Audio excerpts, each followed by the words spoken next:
Muchas gracias al auditorio que nos sigue. En esta ocasión, pues con mucho agrado les quiero comentar que vamos a platicar con el autor de este libro, el maestro Marcelino Hernández Beatriz. El título de esta obra se llama Introducción a la gramática náhuatl contemporánea de la Huasteca Hidalguense, que fue editado, si bien en el 2019, pero afortunadamente en esta ocasión tenemos al autor para que nos comente este libro. El 2019 se marca como el Año Internacional de las Lenguas Indígenas y la colección Badí, Lenguas y Culturas tiene el honor de presentar el trabajo intelectual del maestro Marcelino Hernández, al cual le doy la más cordial bienvenida a estos materiales del Programa de Desarrollo Cultural que corresponden a esta región tan hermosa y tan grande de la Huasteca Hidalguense.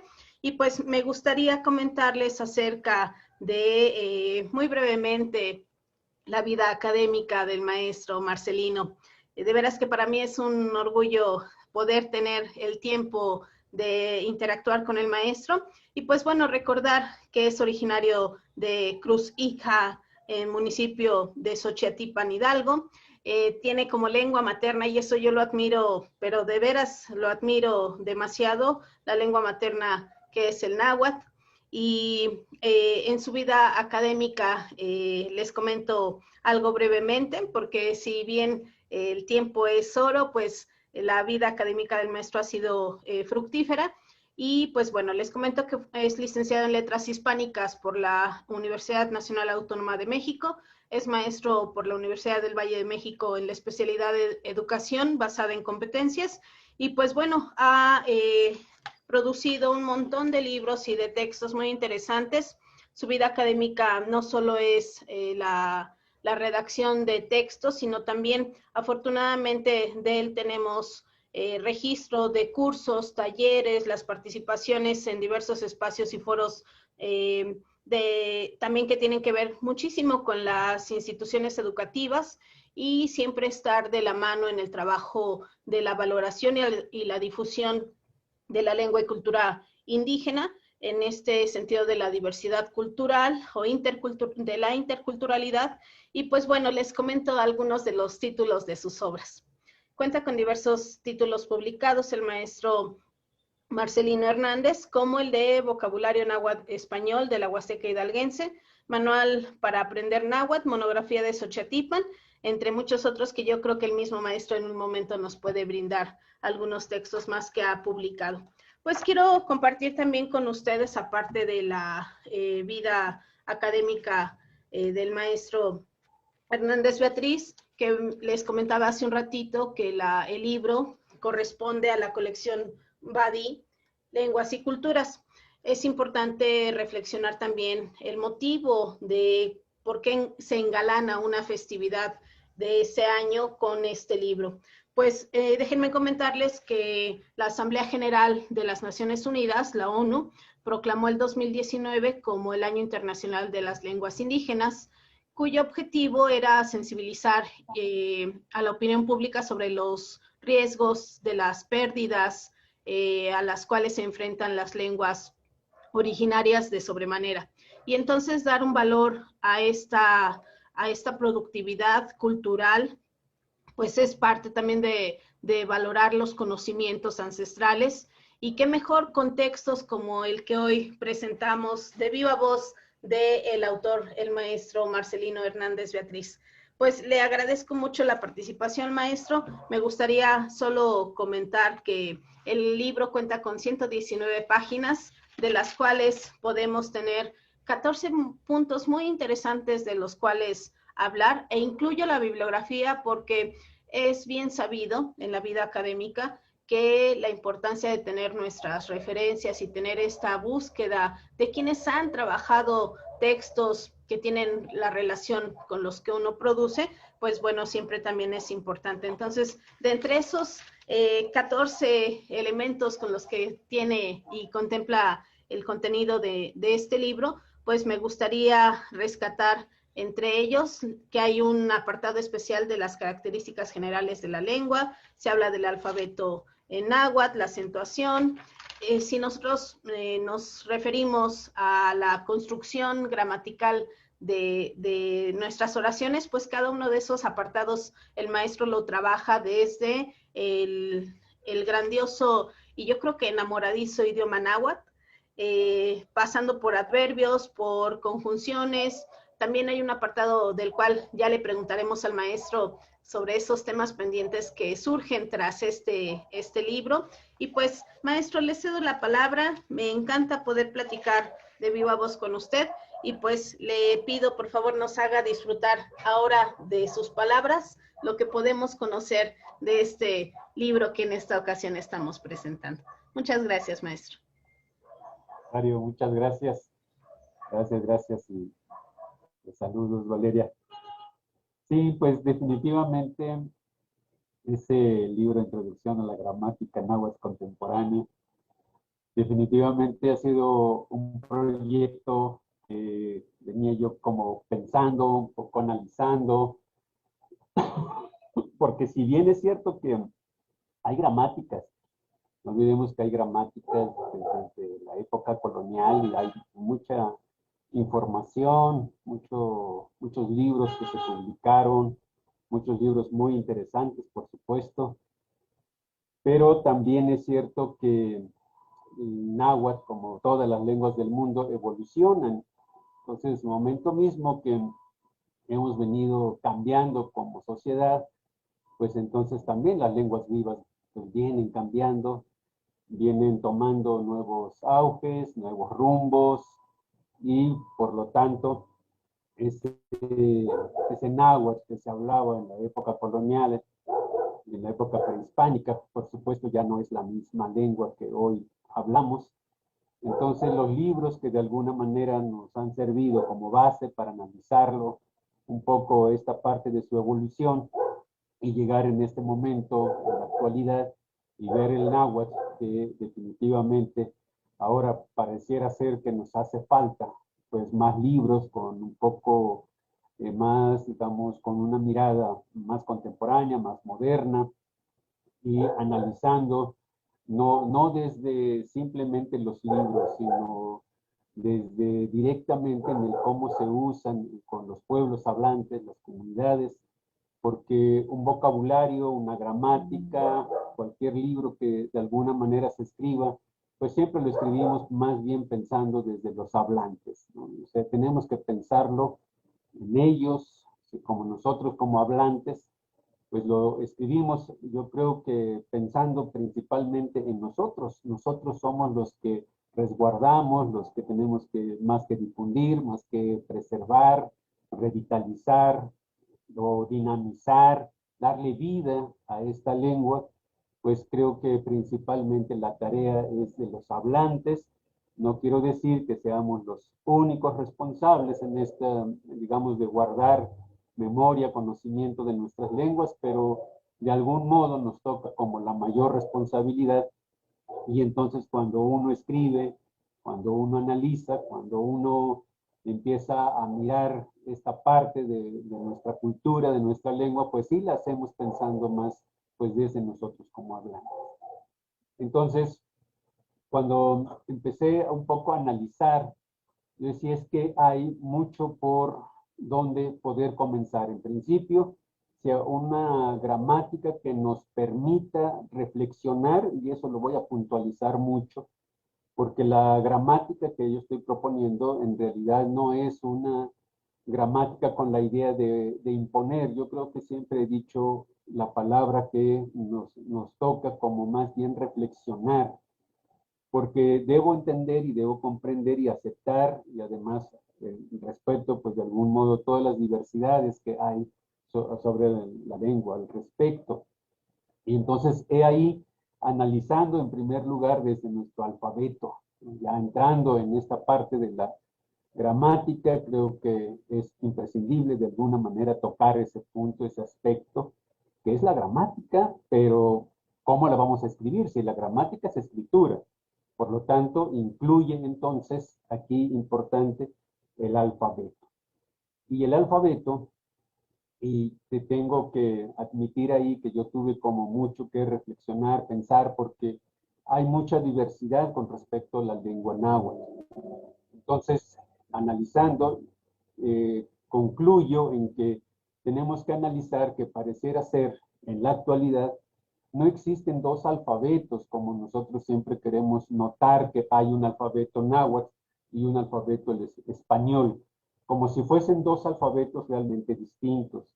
Y en realidad los sonidos que nosotros tenemos, muchos sonidos muy parecidos al español, por lo tanto, tenemos que recurrir al alfabeto, en este caso ni siquiera es el español, sino el alfabeto latino, por decirlo así, ¿sí? Y en ese sentido, ¿sí? Nosotros optamos por recuperar o por usar algunas grafías de este alfabeto para poder representar nuestros sonidos. Y entonces, tengo que admitir ahí de que hay una parte interesante en el que hay grafías en el que solo se usan para la lengua náhuatl, ¿no? Hay sonidos en el que el español no las tiene, entonces esos sonidos que no tiene el español, pues propiamente son del náhuatl. Pero hay otros sonidos en el que compartimos tanto el español como la lengua náhuatl, y entonces esos sonidos están representados con las mismas grafías, ¿no? Y yo decía que, por ejemplo, si alguien me dice que cha, ¿no? Cha, cha, che, chi, cho, eso es del náhuatl, pero si yo le revierto y pongo primero la vocal y luego la consonante, entonces ya no diría cha, che, sino ach, ech, ich, och. Entonces, esos sonidos ya no son del español, ya son propios de la lengua náhuatl. Y así puedo seguir diciendo, pues poniendo varios ejemplos, pero hay de pronto sonidos en donde nosotros compartimos, pero porque sabemos que esas palabras son de origen ya del, digamos, por decirlo así, ya de manera directa, sería del español, ¿no? Cuando decimos ya taza, plato, lazo, morral y muchas otras palabras. Pero he aquí lo importante, que cuando nosotros ya usamos esas palabras como si fuesen náhuatl, en realidad son náhuatl. Cuando los hablantes nosotros usamos de modo cotidiano esas palabras, pues se convierten en náhuatl. Creo que eso es lo que tenemos que reflexionar en la modernidad, en la actualidad, que cuando uno llega a los pueblos, por muy lejanos que sean, por casi incomunicados en algunos pueblos, vamos a encontrar palabras que son de alguna manera híbridas, algunas son ya ellos, o sea, los hablantes, me refiero un poco ellos, no significa que yo me ponga directamente ajeno a ellos, pero en su contexto ya ellos empiezan a usar muchas palabras que son del español, pero ellos no se preocupan si es o no es español. Utilizan como náhuatl, es un poco como en la lengua española. ¿Cuántas palabras utilizamos que no son de origen latino, pero nosotros las ocupamos como si fuesen del mismo idioma? Entonces, igual nosotros en la lengua náhuatl. Pero aquí es el detalle. Entonces, ¿cómo se puede escribir esas palabras que para los nahuas son náhuatl ya esas palabras? El alfabeto con 18 grafías, o en algunos casos 19 grafías, esas grafías no nos permiten escribir todas las palabras que se usan en las comunidades actuales. Y entonces desde ahí yo pongo mi reflexión. Y siempre me gusta poner el ejemplo de mi mamá, porque yo digo, bueno, mi mamá no conoce mucho del español, tal vez algunas palabras entiende. Y entonces pongo el ejemplo que si yo hubiese querido enseñarle todo en náhuatl, mi primera dificultad que yo me enfrentaría es cómo escribo su nombre. Pues se llama Chabela, y así lo digo, y así es, mi pueblo la conocen así. ¿Cómo escribo su nombre si la B no existe? Entonces, el alfabeto me impide escribirlo. Y claro, como yo soy bilingüe y como conozco los dos alfabetos, tanto el de español y del náhuatl, entonces a mí como bilingüe se me hace muy fácil escribir su nombre utilizando las grafías del español. Y ahí es donde yo siento que estamos de alguna manera brincando de un alfabeto a otro alfabeto, como si eso no significara nada, ¿no? O sea, yo digo, bueno, en el español, cuando escribimos en inglés, no brincamos de un alfabeto a otro alfabeto. ¿No? El mismo alfabeto del español nos permite escribir cualquier otro idioma, ¿sí? Incluso a lo mejor ahí, pensando en la W, pues la W en el español difícilmente se ocupa. Sin embargo, sí la ocupamos cuando escribimos en otros idiomas y eso nos permite entonces escribir en otros idiomas. Pero en el caso del español ahorita, con tantas palabras que ya tenemos en el español, solamente estoy poniendo un ejemplo, que es el caso del nombre de mi mamá, pero también tenemos, por ejemplo, muy común el nombre de María. Entonces, todas, casi todas, ¿no? Las mujeres, y creo que lo hemos visto, que es María Magdalena, María no, María esto, María lo otro. Entonces, todos esos nombres, y todas esas mujeres, cuando yo quiero ponerles un nombre, escribir su nombre según yo, escribiendo en náhuatl, no puedo cambiarle el nombre. No le puedo decir de otra manera. Tengo que decirle María. Pero como le escribo, si la R también me dice el alfabeto que no existe. Y eso hablando solamente en nombres comunes, pero también, digamos, nombres propios de personas, pero también de pueblos. Hay pueblos en el que son de origen castellano, español, y hay algunos otros nombres que están una mezcla, ¿no? Por ejemplo, Cruz Ica, mi pueblo, donde soy originario, es Cruz, es el español, Ica es náhuatl. Entonces, ¿cómo le hago para poder escribir el nombre de mi pueblo cuando yo estoy escribiendo en náhuatl? Yo escribo Na, Iguala, Ine, Nochinanco, Toca, Cruz Ica. Pero resulta que la palabra Cruz Ica yo ya tuve que recurrir a otras grafías. Y en ese sentido digo, no, tenemos que pensar en cómo hacer que el alfabeto realmente funcione para poder escribir como se habla en nuestros pueblos. Las palabras que se usan, sin el miedo de pensar, que muchas veces lo pensamos, ¿y cómo lo escribo si hay una R? ¿Y cómo lo escribo si aparece una D? ¿Y cómo escribo si aquí es una Z y que le cambio una S? ¿O qué es lo que hago? Por ejemplo, el nombre es José y yo escucho que dicen Cose, ¿será que le pongo Cose? ¿O cómo? Entonces empezamos a tener como muchas interrogantes a veces en la misma escritura y a veces nuestro alfabeto como que en lugar de que nos dé mayor posibilidad de poder escribir de manera más tranquila, siempre estamos pensando si es correcto o es incorrecto, si es así o no es así, o qué tengo que hacer.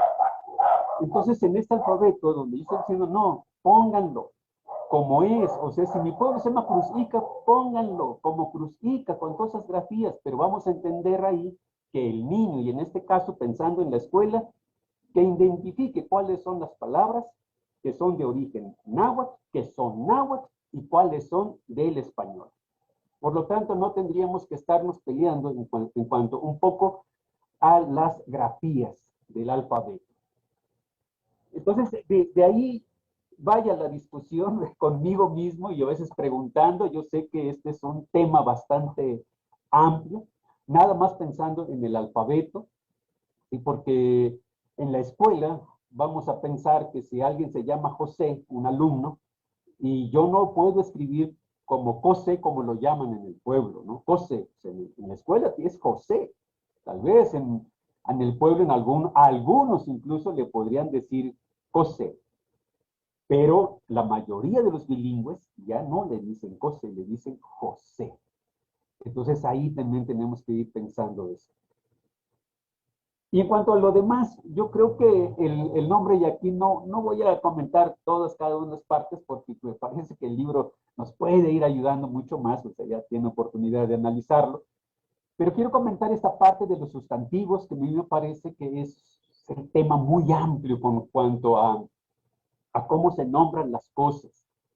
Y ahí en el libro menciona que es una parte que a mí me parece interesante, aunque no del todo se aplica, pero ahí es donde yo digo que tenemos que seguir reflexionando, porque los nombres para los indígenas lo miran como el mundo solamente en dos partes.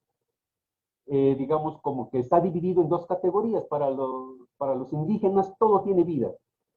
Y si todo tiene vida, entonces, ¿cómo hacen para saber entre si hay seres vivos o no vivos? Porque si todo tiene vida, es un poco contradictorio con lo que nos dice la ciencia. Entonces, resulta que sí hay una forma de dividir. Es que en algunos casos, dicen ellos, se lo dividen entre los seres vivos que se desplazan por voluntad propia y los seres vivos que no se desplazan. O sea, los seres inanimados y los seres animados. Y de ahí, ese es como el punto de partida para poder entender muchas de las palabras. Y hago esta aclaración en algunas variantes, en algunas regiones sí pluralizan los inanimados. En algunos casos, por ejemplo, en mi pueblo aún no tienen esa, digamos, como hacer que todo tenga plurales, porque de pronto yo lo pienso más bien como en el español, porque yo no le encuentro todavía una regla general de cómo poder pluralizar, porque hay algunas palabras que de ningún modo se pueden pluralizar, en el caso de los inanimados. En el caso de los animados que se desplazan, todas se pluralizan sin problema, excepto que me parece que está muy bien, es en el caso de los Citlali, que no es, por supuesto, no es un ser animado, o montañas, en este caso Tepet. Citlali y Tepet sí tienen plural, pero ahí tiene otro sentido del por qué se pluraliza. Pero, por ejemplo, Tet, no se pluraliza porque son inanimados. Y esta es una forma de ver el mundo y es como una visión que tienen los pueblos en el cómo está el mundo. O sea, todo tiene vida, pero lo separamos. Y esto se refleja en el cómo hacemos nosotros con respecto a los plurales. Claro que se pueden pluralizar, pero ahí es en donde entra ya en la gramática para saber cómo se puede pluralizar los inanimados. Se pluralizan a través de adjetivos, de los adverbios, ¿no? Y eso es lo que de alguna manera, digamos que le da número al sustantivo, ¿no? De los inanimados principalmente. Y tienen reglas generales de cómo se pluralizan. O sea, todos los que se pluralizan terminan en me. Esa es una característica como regla general, que eso es importante ir encontrando, porque a veces dice uno, es que aquí ya no queda, o sea, como que aquí falta, o como que aquí no es, pero ya sí hay reglas generales, pero para eso tenemos que ir analizando, ¿no? Y efectivamente terminan en MEC los plurales. La acentuación también es parte muy importante, que también yo lo pongo en el libro, porque en términos generales dicen que la lengua náhuatl no se acentúa porque es grave. Pero es muy importante también el escuchar cómo hablan las personas. Y aquí es en donde yo digo que si dicen la palabra quejni techihuas, y lo he escuchado en varias regiones, no solamente en un municipio. Entonces dicen quejni techihuas. Quejni es una palabra aguda, no es grave. Si yo la pronuncio como grave, diría quejni. Y si yo digo así como quejni, pues no tiene sentido, ¿no? Tiene que decir quejni. Y si digo quejni, entonces se debe acentuar, porque si no es acento, si sin ese acento agudo, vamos a hacer que se lea como una palabra grave. Entonces, no, hay que acentuar.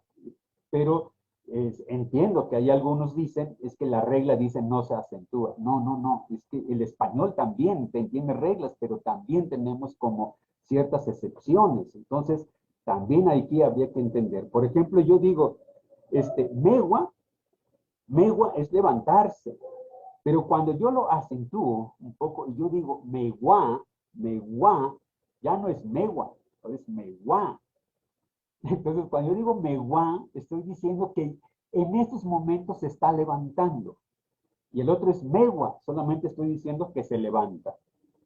Entonces, cambia un poco de tiempo cuando es con acento o sin acento, o cuando es grave y cuando es agudo.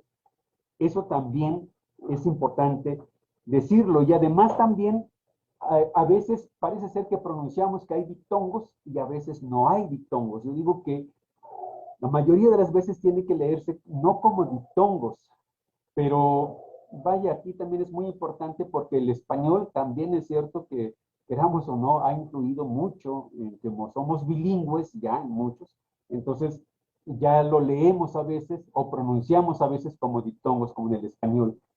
Entonces aquí también hago yo la aclaración de que, por ejemplo, si ven la palabra como Noé, o a veces sonaría así, Noé,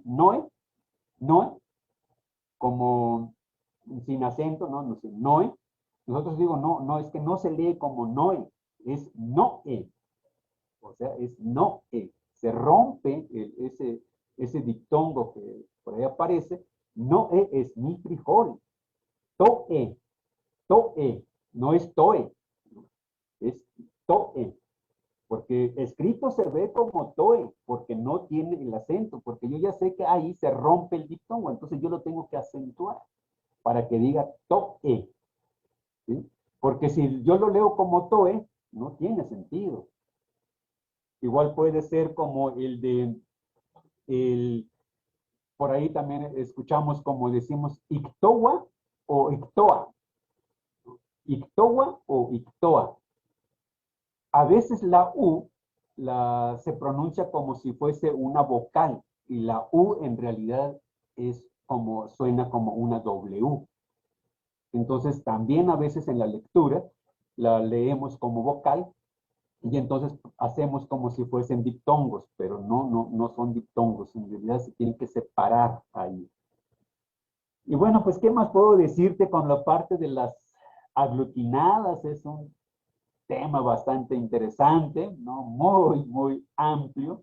Los prefijos, los sufijos, en el caso de los verbos es importantísimos. O sea, sin los prefijos no es posible de alguna manera poder tener una comunicación, por lo menos en la escritura, clara, si nosotros no ponemos prefijos. En este caso es muy importante los prefijos y también en el caso de que los prefijos nosotros a veces identificamos solamente los verbos, ¿no? Pero hay muchos otros prefijos, nomás no voy a poner más ejemplos, solamente voy a decirles a lo mejor cosas interesantes. Por ejemplo, si yo digo Niguala, Niguala es decir, Niguala, yo vengo. Pero si yo le pongo neki, es decir, yo quiero. Pero ya hay una distinción entre ni, que nada más es Niguala, es yo vengo, con el de neki. Ni, yo ya le pongo como que esa partícula ya no es ni nada más, sino una aspiración ahí, una J, que en este caso yo la que utilizo, es neki. Ni con ni son dos cosas diferentes. Nigneki yo quiero. Nigneki es yo lo quiero. Quiere decir que ahí hay un objeto directo que me está diciendo qué es lo que quieres. ¿Y cómo la distingo? Con la J. Como de posesión se refiere usted, ¿verdad? Exacto, ¿sí? Y ahí, por ejemplo, el de Ash. Ash es no, Ashwala. O también si yo digo Aiwala, el de Ashwala quiere decir que no viene. Pero Aiwala, ahí, quiere decir que todavía no viene. ¿Sí? Pero si ahí yo le pongo ay, fíjense, uno es Ashwala, no viene. Aiwala, todavía no viene. Y si yo digo Aiwala, ya cambió. Ya ahí estoy diciendo, ya no viene. Es decir, ya se fue para siempre, por decirlo así, ¿no? Ya no regresó, ya no viene. Y así los sufijos más importantes que tenemos es el que terminan en sí, termina en pani, ¿sí? Ishko, por ejemplo, tepeishko, teishko, el co, ¿cuántas palabras no tenemos en co que terminan, por ejemplo, comalco, chachapalco, todas esas terminan en co, que significa dentro, tla, por ejemplo, cuatitla, que significa lugar, el tzin, que es diminutivo, ¿no? Por ejemplo, pichichi, que es muy pequeño, el de por ahí, hay una parte importante que me detengo tantito aquí para no extenderme mucho, pero me parece que eso es muy importante que recuperemos un poco la terminación loni o coni porque esos sufijos nos van a dar una referencia en el que estamos hablando de un instrumento, de un artefacto, de un utensilio como más tecnológico. Y yo decía que, por ejemplo, el pishconi es un hueso ahí que le hacen como tipo puntita, ¿no? Le raspan y con eso, digamos que cosechan el maíz para quitarle las hojas, ¿no? Y entonces ese huesito es la que le dicen pishconi, porque es como viene del pishka, y pishka es cosechar, ¿no? Pero termina en coni. Entonces de ahí yo estoy diciendo también que, por ejemplo, si nosotros en lugar de decirle refrigerador, como ya lo conocemos, lo que muchas personas así lo nombran, aunque sean hablantes, monolingües, dicen refrigerador, pero tal vez ahí podríamos decir, por ejemplo, la ceceloni, la, o sea, como objeto, y cc es frío y loni es el objeto. Entonces es como decir el objeto que enfría o ese instrumento que enfría. Y ejecaloni, si ya termina en loni, yo ya sé que es ejeca es viento y loni me da la referencia de que es un artefacto, ahí bien puede ser el ventilador. Y ahí puedo seguir yo haciendo como más palabras, construyendo palabras, y que me parece que nos puede ayudar mucho para poder nombrar a esas tecnologías, por decirlo así, ¿no? Maestro, y en estos ejemplos que nos está dando de refrigerador y ventilador, están claros ejemplos de lo aglutinante del idioma, ¿verdad? Así es, sí, sí, y ahí es así, yo creo que pudiéramos analizar cómo se construyen, porque también es cierto, o sea, yo creo que no podemos pensar en que se construyen así como que sin reglas, no, sin algo que defina, no, sí hay reglas cómo hacer para aglutinar las palabras. Cuando terminan, por ejemplo, en ya, cuando decían, por ejemplo, plantilla, si termina en ya se va acabando. Cuando yo digo tlamillaya, es que estaba a punto de acabarse.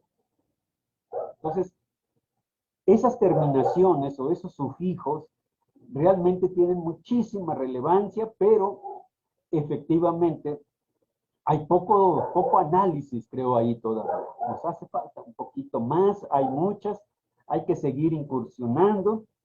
De ahí podemos hablar de conjunciones y pues yo los invito, definitivamente invitaría a que el libro, ojalá lo puedan tener a la mano, ¿no? Esa introducción a la gramática náhuatl contemporánea, y que sigamos reflexionando. Yo digo que ahí solamente pongo mi pequeño aporte para que pues sigamos con esta idea de seguir comentando, platicando, construyendo, nos hace falta mucho, porque todavía de ahí tenemos que platicar, concretar bien sobre las grafías. ¿Qué hacemos con las grafías? ¿Sí? Aquí yo no estoy diciendo que se abra al mundo del español y que se acabe nuestra lengua, no, para nada, al contrario. Lo que yo quiero es que analicemos y que los niños, los alumnos, se vayan formando con esta idea de bilingües, pero que estén conscientes también y que estén afianzando su cultura, su identidad, de que conozcan los dos mundos, pero que sepan ellos de dónde vienen. Entonces, por supuesto, eso nos tiene que dar también la gramática, la escritura y la reflexión sobre la misma.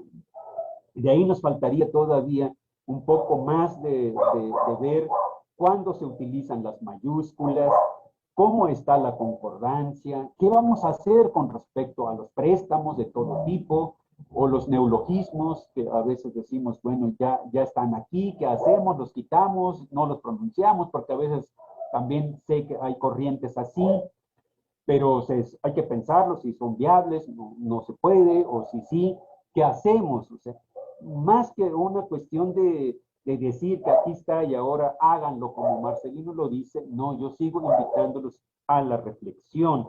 Yo solamente estoy contribuyendo, ¿no? Y que ojalá, ¿no? La gente que me pueda escuchar y que a lo mejor en el agua diríamos, Mati Tapuilocas, Mati Moyolopica, Mati Moyor nos saca, dirían algunos, ¿no? Llamarnos desde el corazón, Mati Moyor nos saca, Pampanería, Tlantihueli y Canáhuatl, que mansi, que natech pues, Alcanami Yakiti Mati Canahuas. Kensi, Nama y Catlatitlajo y lugar, Taweli Tipowase, Matin, Oulica Sequino, Ten, Nokimati o Ten Skanakimati, Matin, en conclusión, yo diría que los que sabemos, pues sigamos reflexionando y que sigamos fomentando la oralidad, pero también, por supuesto, la escritura. Pues en términos generales, un recorrido rápido, yo diría, pero bueno, interesante esto. Pues me encanta también, maestro, que no nos los diga todo, porque la idea fundamental es precisamente que este tipo de materiales sean la invitación para poder adquirir este libro, ¿no? Y reflexionando también en cómo, a pesar de que ya estamos en 2021 y seguimos promocionando este tipo de materiales, pues es que sin lugar a dudas es un material básico que nosotros tenemos que conocer. Una, para los que, a pesar de no hablar en náhuatl, pero que apreciamos y valoramos la riqueza cultural del idioma, pues es uno de los libros que debemos de tener de cajón, ¿no? Y además, como bien lo dice, no solo por su preparación académica enfocada a la educación, sino también porque en los niños está el que haya una continuidad en el conocimiento de, en este caso, del idioma náhuatl, de la Huasteca aquí en Hidalgo, pues es fundamental que podamos estar conociendo y valorando este tipo de obras, que también es un reconocimiento al cual yo quiero expresar con usted, maestro, que hay una complejidad en el idioma. Como bien decía usted también, no es nada más hablar por hablar o pensar que no hay una lógica en el hablar, en el náhuatl. Al contrario, precisamente este libro nos enriquece en el sentido también de darle nombre a cada apartado del cual van hilándose ideas y por supuesto, la dificultad que existe en la redacción, pero también el motivo de que existan estos materiales es invitar a la gente que habla un idioma originario que pueda escribir en su idioma. Es yo creo, de las cosas fundamentales que al leer el texto nos invita no solo a la reflexión del valor cultural del idioma, sino a la responsabilidad que se tiene como, yo digo el término de ciudadanos, pero bueno, quiero decir en este sentido de la comunidad, tenemos un gran compromiso entre nosotros por valorar los idiomas originarios, escribiendo para los que saben estos idiomas, la responsabilidad de escribir en ellos, ¿no?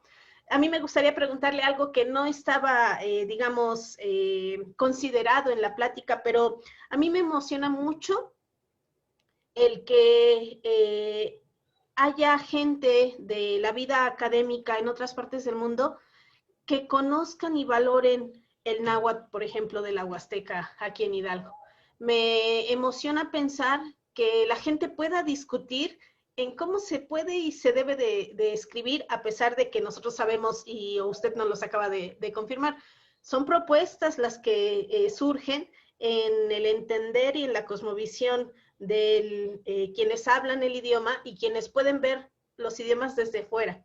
Me refiero a que, para ser más concreta, me gusta la idea de que existan escuelas, la escuela norteamericana, la escuela holandesa, que, bueno, yo sé que en el caso holandés, pues quienes han tratado de dar el valor a los idiomas originarios, ni siquiera se conciben a sí mismos como escuela holandesa que habla y estudia las lenguas originarias. Pero, ¿qué piensa usted al respecto de que otros se interesen tan profundamente en el idioma originario, que en este caso sería el náhuatl de la Huasteca en Hidalgo?